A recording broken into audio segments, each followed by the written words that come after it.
Olá, meu nome é Carlos Eduardo Chanoski, eu sou cirurgião bucomaxilofacial e hoje eu vou falar sobre o que eu acredito que talvez seja o tema mais importante no tratamento das deformidades de face, que é análise facial voltada para o planejamento cirúrgico. Então, quando nós falamos em análise facial, até entre colegas, especialistas, é muito comum a gente encontrar às vezes termos jargões, como a análise facial é soberana sobre qualquer documentação, e apesar de ser uma verdade, é muito importante que o paciente, de fato, ele entenda a importância disso, né? Ainda mais numa era virtual que nós vivemos hoje, onde muitas vezes a precisão da cirurgia e o resultado final no que tange estética e função está muitas vezes atrelado a um planejamento cirúrgico virtual em softwares de planejamento, N softwares que eu tenho hoje em dia para poder fazer, para poder planejar essa cirurgia. A análise facial, basicamente, ela é a única forma de eu conseguir transmitir exatamente o que eu vejo no meu paciente, né, para dentro do software, e aí sim, a partir de uma ferramenta precisa, como software de planejamento virtual, eu poder executar de fato o que o meu paciente deseja e o que eu verifico de deformidade, de assimetrias, seja lá quais forem elas. Basicamente, sobre análise facial, hoje a gente precisa muito entender que eu não uso muito documentações. Então, por exemplo, meu paciente muitas vezes perguntou: doutor, eu vi na análise da documentação ortodôntica que eu tenho o ângulo X alterado da minha face, que eu tenho o ângulo Y, que o meu incisivo está posicionado de forma inadequada, que mostra que eu sou um paciente braquicefálico, ou que eu sou dolicefálico, mas o que isso significa na verdade, né? Quando a gente pensa numa análise cefalométrica, basicamente eu entender que são normas, né? Ou seja, eu pego um grupo de pacientes europeus, asiáticos, brasileiros, norte-americanos, a partir desse grupo de pacientes eu elaboro uma média do que eu considero que seja ideal, e a partir dessa média eu vou gerando pontos craniométricos que me colocam num padrão de normalidade ou de algo que está fora da normalidade. Quando a gente fala do que é normal e anormal, é muito subjetivo isso, né? E as ferramentas de planejamento virtual mostram muito isso. Então, às vezes, você coloca um paciente cefalometricamente perfeito e ele fala: doutor, eu acho que o meu queixo está muito para frente, eu acho que eu estou muito bicudo, eu acho que o meu queixo está muito para trás, eu queria mais avanço. Enfim, o paciente opina sobre isso porque, para ele, aquele padrão imposto por uma análise cefalométrica não se aplica ao que ele gostaria que acontecesse com o rosto dele. Então, hoje, a gente considera que a análise cefalométrica ela é, sim, muito importante, mas principalmente como forma de comunicação, né? Não como forma de eu basear o meu planejamento. Por quê? Como que eu vou me comunicar, às vezes, com um cirurgião dentista em treinamento, em fase de formação, seja ele bucomaxilo, seja ele ortodontista, seja qual for a especialidade dele, de que um paciente X que está sentado na minha cadeira, ele está fora do padrão de normalidade. Eu não posso ter subjetividade nisso, eu preciso explicar para esse colega, às vezes em fase inicial, que eu tenho uma inclinação dentária, que isso tem uma repercussão na face, de que essa minha mandíbula se desenvolveu mais em um vetor anteroposterior do que vertical, se desenvolveu mais do que deveria, de que eu tenho uma deficiência de terço médio. Como que eu posso explicar para eles? Falar: então, aqui essa tua parte está um pouquinho para frente, essa aqui está um pouquinho para trás. Não, eu não posso falar isso, né? Porque o pouquinho para uma pessoa pode ser um pocão para outra, e aí realmente eu não tenho uma padronização, eu não tenho como ensinar, não tenho como doutrinar uma pessoa numa fase inicial de treinamento. Mas eu também não posso usar essa minha análise cefalométrica para eu nortear todo o meu tratamento baseado nela. Isso é um dos principais motivos que às vezes coloca a gente em colisão com, às vezes, o profissional que está assistindo o paciente. Por exemplo, todo mundo sabe hoje, que acompanha os nossos vídeos, que a cirurgia ortognática, normalmente ela é um tratamento composta por um triângulo, normalmente pelo cirurgião bucomaxilofacial, pelo ortodontista e pelo paciente, né? As três partes são envolvidas de forma igual no planejamento e condução do caso.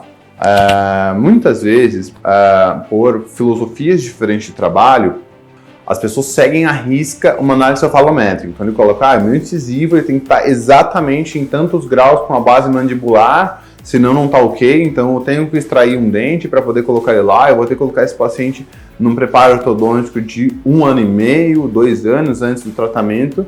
E claro que padrões, ideias ortodoxas de tratamento são sim muito importantes, mas às vezes eu escutar o paciente e tentar entender que a queixa dele muitas vezes não está nada relacionado com uma inclinação de 2, 3 graus de um dente e a repercussão em tecido mole que isso executa, que eu posso ter uma certa maleabilidade na indicação cirúrgica e principalmente no timing, né? No momento de eu executar essa cirurgia e até às vezes indicar ou não indicar uma extração dentária. Isso é o que a gente chama de Smile Driven Treatment, onde eu basicamente, é um termo que a gente aproxima do inglês realmente, onde eu uso a face em si como planejamento para a deformidade de face, né? E não simplesmente medidas pré-determinadas. Inclinações do sorriso nesse paciente, inclinações em todas as normas que esse rosto pode se encontrar, inclinações dentárias são muito importantes sim, mas principalmente a repercussão que essas inclinações dentárias exercem sobre o tecido mole do paciente. Isso é que normalmente faz a gente optar em um movimento ortodôntico X, um movimento cirúrgico X ou optar por um plano de tratamento ou outro. Isso é muito importante a gente frisar, né? Analisar a face, analisar o paciente como um todo, fazer uma análise personalizada e aí a partir disso sim a gente poder colocar isso num planejamento cirúrgico. Claro, nunca numa opinião soberana do que o paciente quer, também não é uma loja que você escolhe um produto e você quer isso, e também não é uma decisão unidirecional da parte ou do bucomaxilo ou do ortodontista fala, não, você precisa fazer isso, isso, isso. Não, não é assim que funciona. Como nós falamos, é um consenso em todas as partes, um alinhamento de expectativas e do que pode ser feito de acordo com a opinião de cada parte envolvida.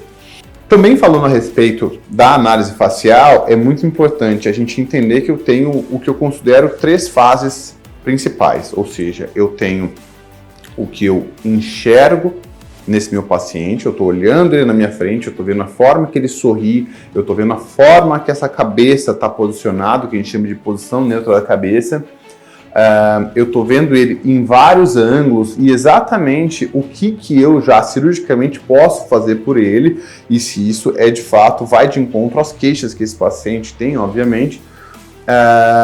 Então, principalmente o que eu vejo e o que eu registro através de uma planilha de análise facial, seja lá ela qual for, se você vai pegar uma padronizada do William Arnett, se você vai pegar uma padronizada do Johan Renck, tem várias disponíveis que hoje podem ser escolhidas, ou até a sua, do que você acha que é pertinente para você ter como medidas principais para a hora que esse paciente sair do seu consultório, você ter anotações que você consideram básicas para eu poder fazer o planejamento da cirurgia, né?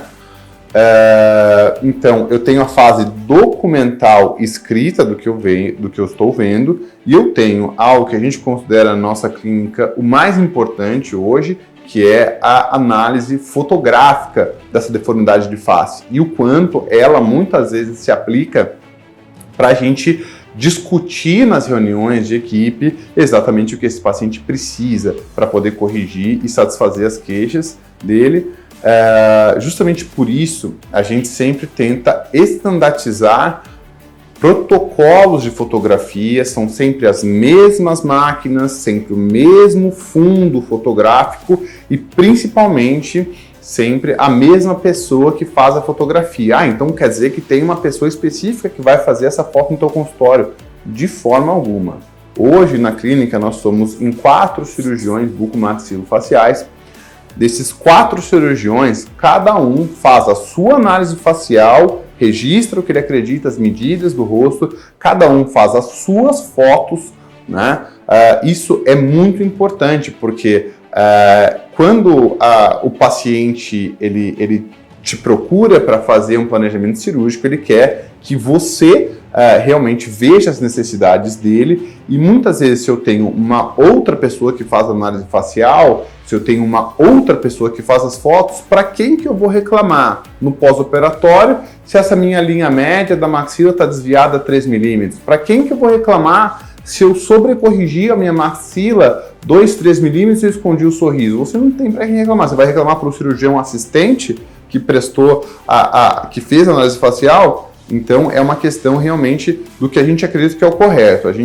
Quando o paciente procura o cirurgião que vai tratar a cirurgia, é ele que tem que estar com esse paciente do início ao fim, principalmente na etapa da análise facial, que a gente acredita que é a principal etapa no tratamento da deformidade de face.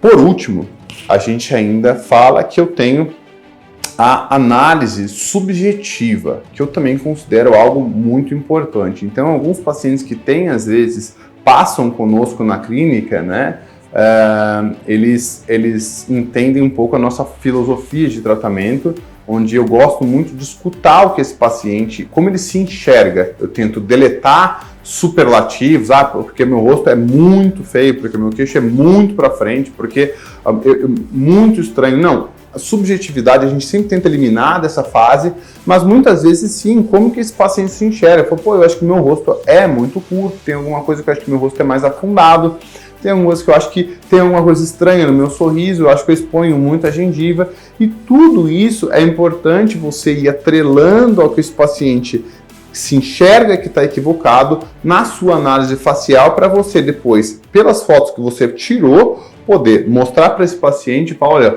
ô João, ô Maria, veja bem, você acha que o seu rosto é assimétrico por causa disso, o seu longo eixo da maxila está inclinado, então vamos ver na foto que a gente tirou agora como que está isso, vamos colocar aí sim, a partir das medidas que eu tirei no registro fotográfico, no que eu anotei desse paciente, vamos transferir isso para um planejamento para você ver se está de acordo com o que eu te enxergo com o que você espera do tratamento, e aí sim, a partir dessa forma, o paciente vai para a cirurgia, né? Então, essa hoje eu acho que talvez seja a principal queixa que eu vejo dos pacientes no consultório, né? Então, muitos pacientes às vezes nos procuram insatisfeitos com o resultado obtido da cirurgia prévia, realizada em outro serviço, seja lá qual for.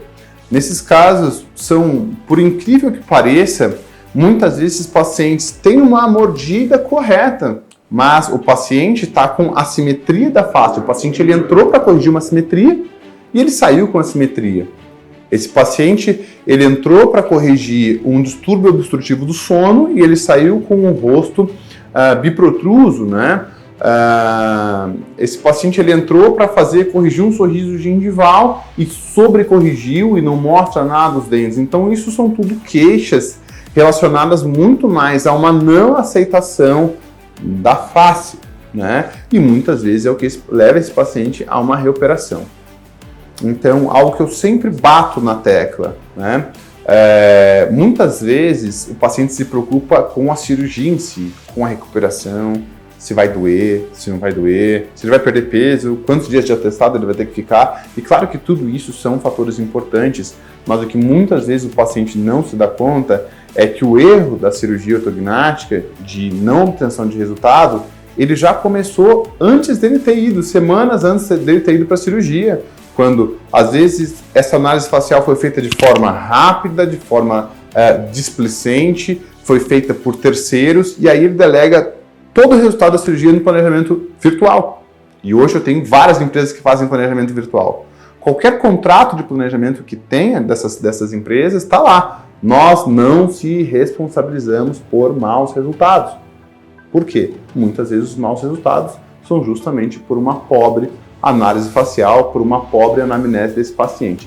Então fica muito, acho que, uma dica de como que as pessoas entendam a importância realmente dessa análise facial e o porquê que muitas vezes a gente é tão chato, tão minucioso, muitas vezes o paciente vem 2, 3 vezes na clínica, a gente fotografa de novo, 2, 3 vezes, mostra o planejamento na frente dele, confere, principalmente pacientes de assimetria, é muito importante você ver várias vezes esse paciente, justamente para diminuir a possibilidade de erros de planejamento.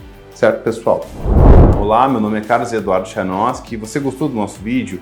Então se inscreva no nosso canal, curta e compartilhe com seus amigos e se eventualmente tiver alguma dúvida, por favor, deixe nos comentários abaixo.